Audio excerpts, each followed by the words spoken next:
अरे चाली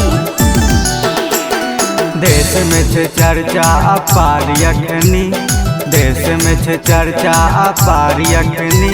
छठ माई के पूजा तय कर सजनी, छठ माई के पूजा तय कर सजनी।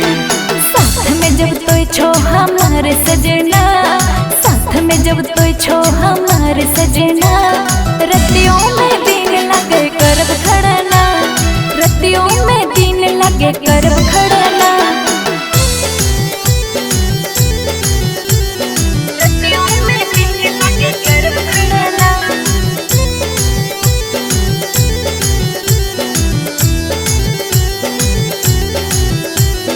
करब खड़ना।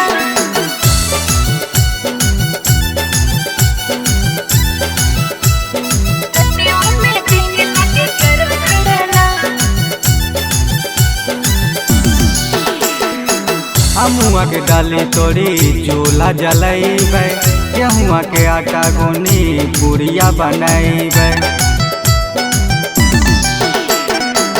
अंगना हमने पे पोते असन लगेबे, अड़हुल फूल तोड़ी दुआर सजेबे। देश में छे चर्चा अपार यखनी, देश में छे चर्चा अपार यखनी। छठ माई के पूजा तय कर सजनी, छठ माई के पूजा तय कर सजनी। रतियों में दिन लगे करब खड़ना।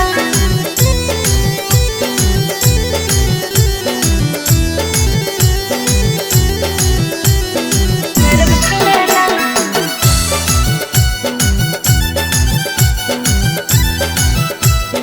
रतियों में दिन लगे करब खड़ना।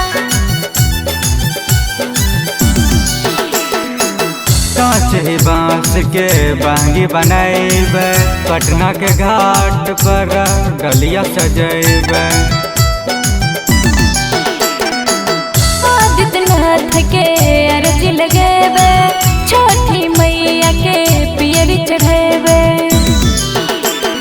देश में छे चर्चा अपार यखनी, देश में छे चर्चा अपार यखनी। छठ माई के पूजा तय कर सजनी, छठ माई के पूजा तय कर सजनी।